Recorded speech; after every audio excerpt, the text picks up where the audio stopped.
बिस्मिल्लाहिर्रहमानिर्रहीम। अस्सलाम वालेकुम स्टूडेंट्स। सेकेंड ईयर आपके बायोलॉजी के चैप्टर नंबर 27 का लेक्चर नंबर 16 है और टॉपिक है आपका इम्पोर्टेंस ऑफ फॉरेस्ट्स। फॉरेस्ट्स की अहमियत, ये आपका टॉपिक है।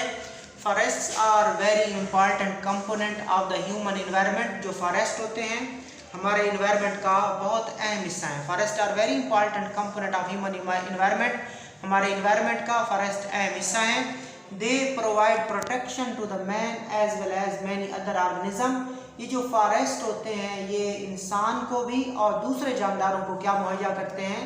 हिफाजत मुहैया करते हैं, प्रोटेक्शन मुहैया करते हैं। इसके अलावा fruits of the forest trees are the source of food for number of animal. इसके अलावा जो हमारे दरख्त होते हैं, हमारे जो जंगल होते हैं, उनका जो फ्रूट होता है वो इंसान के लिए और दूसरे जानवरों के लिए किसका काम करता है? खुराक का काम करता है। इसके अलावा forest regulate flow of water in the stream. कि जो फॉरेस्ट होते हैं वो नदी के अंदर जो पानी का बहाव है उसको बाकायदा बनाते हैं। इसके अलावा जो जंगलात होते हैं दे प्रिवेंट सॉइल एरोजन, वो ज़मीनी कटाव से बचाते हैं। And make the environment very pleasant, और हमारे माहौल को क्या बनाते हैं? प्लेजेंट बनाते हैं। यहाँ तक आपने क्या सीखा? आपने कहा forest are very important component of human environment. हमारे इन्वायरमेंट का फॉरेस्ट अहम कंपोनेंट है। They provide protection to the man as well as many other organism. कि फॉरेस्ट इंसान और दूसरे जानदारों को प्रोटेक्शन मुहैया करते हैं। The fruit of the forest trees are the source of food for a number of animal. के जो जंगलात के जो दरख्त होते हैं उनके जो फ्रूट होते हैं वो बहुत सारे जानवरों की क्या बनते हैं? खुराक बनते हैं। Forest regulate the flow of water in the stream, prevent soil halogen and make the environment very pleasant. जो फॉरेस्ट होते हैं वो स्ट्रीम के अंदर वाटर के फ्लो को रेगुलेट करते हैं। जो फॉरेस्ट होते हैं वो सॉइल एरोजन से प्रिवेंट करते हैं और हमारे इन्वायरमेंट को प्लेजेंट बना देते हैं। Forest provide us with timber. Forest जो होते हैं वो हमें टिम्बर मुहैया करते हैं। और टिम्बर क्या होती है? Construction would for houses. कि वो लकड़ी जो हम घर तामीर करने के लिए इस्तेमाल करते हैं उसको टिम्बर कहते हैं। सो फॉरेस्ट से हमें टिम्बर मिलती है जो कि एक लकड़ी होती है जो कि हाउसेस बनाने में इस्तेमाल होती है। इसके अलावा फायरवुड, जलाने के लिए भी लकड़ी हमें जंगलात मुहैया करते हैं। इसके अलावा जंगलात से हमें मेडिसिन हासिल होती है। मेडिसिन में हर्बल मेडिसिन भी होती है, हनी आती है और वैक्स होती है। इसके अलावा मैनी अदर प्रोडक्ट्स। सो जंगलात ने हमें टिम्बर दी, और टिम्बर क्या है? Construction would for houses. इसके अलावा फायरवुड भी हमें जंगलात से हासिल होती है। मेडिसिन में हर्बल मेडिसिन, हनी और वैक्स हमें हासिल होती हैं, और दूसरे प्रोडक्ट भी इंपॉर्टेंट हमें जंगलात से हासिल होते हैं।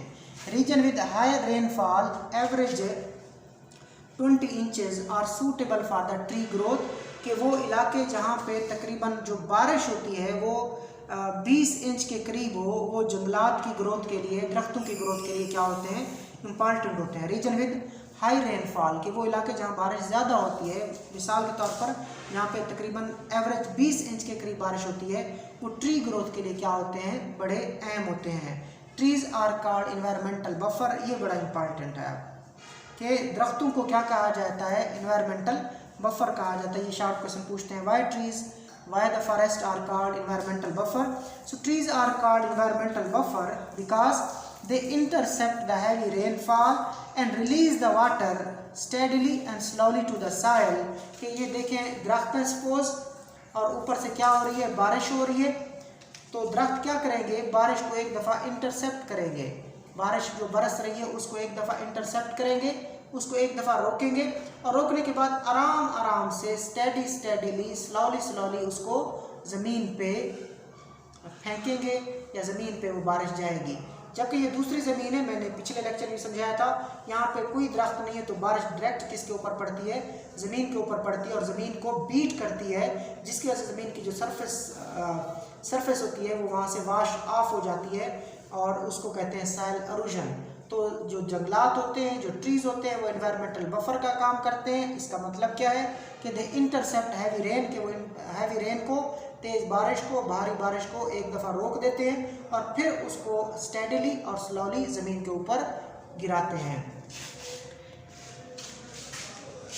ठीक है, तो क्या करते हैं वो? Slowly to the soil beneath, ज़मीन के ऊपर आहिस्ता से गिराते हैं। And to the stream and to the river that start in or flow through them. The tree roots hold the soil in place.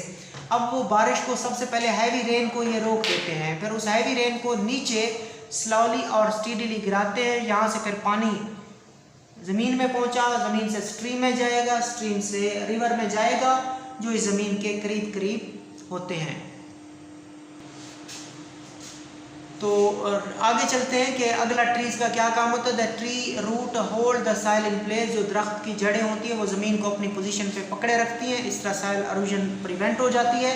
Removal of the forest allows the soil erosion, कि जब जंगलात को remove किया जाता है तो soil अरूजन होती है। याद रखिएगा, जो ज़मीन होती है, जो जंगलात होते हैं, जो ट्रीज़ होते हैं, उनकी जो रूट्स होती हैं वो ज़मीन को पकड़े रखती हैं और सॉइल अरूजन से बचाती हैं। लेकिन जब जंगलात को आप रिमूव कर देते हो तो फिर सॉइल अरूजन हो जाएगी। Silting up of lakes and river, और हमारे जो लेक्स हैं, झीलें और दरिया हैं, वो सिल्टिंग अप यानी कि वो मट्टी से, कीचड़ से, रेत से भर जाएंगे। एंड डैम्स, वो भी भर जाएंगे।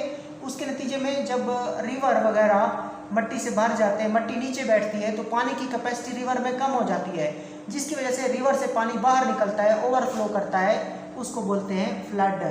तो आपने क्या सीखा? आपने पहली बात जो कंसेप्ट लिया कि ट्री की जो रूट्स होती हैं वो ज़मीन को पकड़े रखती हैं। लेकिन जब आप फॉरेस्ट को रिमूव कर देते हो तो ज़मीन को पकड़ने के लिए कोई नहीं होता, तो बारिश डायरेक्ट पड़ती है, आंधी डायरेक्ट पड़ती है ज़मीन के ऊपर, जिसके ज़मीन की ऊपर वाली तह बह जाती है, और ज़मीन की ऊपर वाली तह के बह जाने को सॉइल अरूजन बोलते हैं। अब सॉइल अरूजन जब होगी तो जब जैसे ही बारिश आएगी, ऊपर वाली तह बारिश के पानी के साथ चली जाएगी, और बारिश का ये जो पानी है ये कहाँ पहुँचेगा? लेक्स में पहुँचेगा और रिवर में पहुँचेगा, और बारिश का पानी अपने साथ मट्टी को भी लेके जा रहा है, ऊपर वाली मट्टी को, तो वो मट्टी लेक में पहुँचेगी, रिवर में पहुँचेगी और डैम्स में पहुँचेगी। अब जो मट्टी रिवर में पहुँचेगी तो पानी का फ्लो थोड़ा आहिस्ता हो जाता है, तो मट्टी चूँकि भारी होती है वो नीचे बैठ जाती है, दरिया की कैपेसिटी कम कर देती है, तो दरिया का पानी किनारों से बाहर निकलता है। दरिया के पानी का किनारों से बाहर निकलना क्या कहलाता है? फ्लड। सो हैवी फ्लड आ जाएंगे and the loss of forever of thousand of species. अब जब फ्लड आता है तो बहुत सारी स्पीशीज, हज़ारों स्पीशीज क्या हो जाती हैं? तबाह हो जाती हैं। किसकी? जानवरों की भी और पौधों की भी। हज़ारों स्पीशीज फ्लड की वजह से तबाह हो सकती हैं। The disasters flood in the India and in the Bangladesh in the recent year may be attributed to the deforestation, कि हालिया कुछ अरसों में इंडिया के अंदर और बांग्लादेश के अंदर क्या आए हैं? सैलाब आए हैं, फ्लड आए हैं। वो भी किस वजह से आए हैं? जंगलात के कटाव की वजह से आए हैं, जंगलात के खात्मे की वजह से आए हैं, डिफॉरेस्टेशन की वजह से आए हैं। आगे यहाँ पे फिर लिख दिया गया है, forest is an environmental buffer. Forest क्या होते हैं? Environmental buffer. या आपसे कोई पूछे एनवायरमेंटल बफर कौन होते हैं, तो आपने कहना है फॉरेस्ट। आगे चलते हैं, फॉरेस्ट एंड क्लाइमेट। छोटा सा शॉर्ट क्वेश्चन है कि फॉरेस्ट क्लाइमेट को किस तरह मेंटेन करते हैं? आबो हवा और जंगलात का क्या ताल्लुक होता है आपस में? About half of the rain which falls in the tropical forest come from the transpiration by the trees themselves, which also keep the environment cool and humid. याद रखिएगा बच्चों, जो ट्रॉपिकल फॉरेस्ट होते हैं, कौन से इलाके? ट्रॉपिकल फॉरेस्ट के जो इलाके होते हैं वहाँ पे जो आधी बारिश होती है, टोटल बारिश में से आधी बारिश जो होती है वो दरख्तों से जो पानी ट्रांसपरेशन करता है उसकी वजह से होती है। और जब बारिश ज़्यादा होती है तो वहाँ का जो इन्वायरमेंट है वो कूल रहता है और ह्यूमिड रहता है, नमी वाला रहता है। तो आपने क्या सीखा कि about half of the rain which fall in the tropical forest come from the transpiration by the trees themselves which also keep the environment cool and humid. कि जो ट्रॉपिकल फॉरेस्ट होते हैं उसमें तकरीबन आधी बारिश जो होती है वो दरख्तों से जो पानी बुखारात बनकर निकलता है, जो ट्रांसपरेशन से निकलता है, उसी ट्रांसपरेशन से बादल बन जाते हैं और उन्हीं बादलों से बारिश होती है। और जब बारिश ज़्यादा होती है तो फिर माहौल जो होता है वो कूल और ह्यूमिड रहता है। व्हेन फॉरेस्ट आर रिमूव्ड, जब फॉरेस्ट को आप रिमूव कर देते हो, this source of rain is also removed, तो बारिश का ये ज़रिया भी। देखो जब जंगल कट गया तो दरख्तों की ट्रांसपरेशन नहीं होगी, तो जब दरख्तों की ट्रांसपरेशन नहीं होगी तो आधी बारिश जो उस इलाके में होती थी दरख्तों की ट्रांसपरेशन की वजह से वो बारिश ख़त्म हो जाएगी। So when the forest are removed, जब जंगलात को आप काट देते हो। This source of rain is also removed, तो बारिश का ये जरिया भी खत्म हो जाता है। क्लाउड कवर इज रिड्यूस, तो बादल कम बनेंगे। And the local climate changes, और उधर की जो आबो हवा होगी वो चेंज हो जाएगी क्वाइट ड्रामेटिकली, बहुत ज़्यादा हद तक। तो जब आप जंगलात रिमूव कर देते हो तो जंगलात की वजह से जो बारिश होती थी वो भी ख़त्म हो जाएगी, जिसके नतीजे में क्लाउड कवर कम हो जाएंगे और उसके बाद उस इलाके की जो क्लाइमेट है वो बहुत ज़्यादा ड्रामेटिकली, बहुत ज़्यादा क्या हो जाएगी, चेंज हो जाएगी। द टेम्परेचर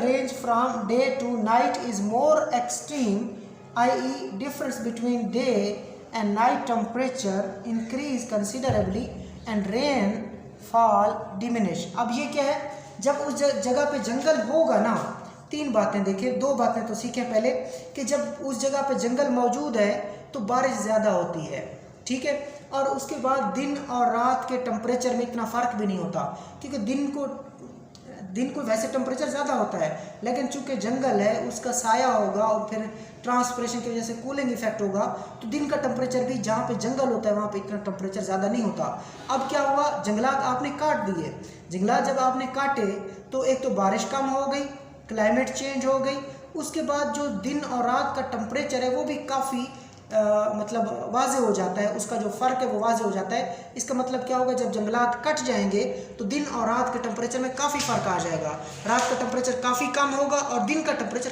काफ़ी ज़्यादा हो जाएगा और बारिशें भी कम हो जाएंगी। आगे एक छोटा सा और टॉपिक है, forest and biodiversity. Forest and biodiversity, biodiversity बच्चों नंबर और वैरायटी को बोलते हैं कि किसी भी इलाके में जानदारों की तादाद कितनी है और जानदारों की वैरायटी क्या है, ठीक हो गया।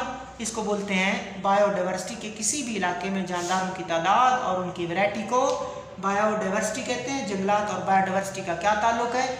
One of the most characteristic feature of the tropical forest is the enormous diversity of the species they contain.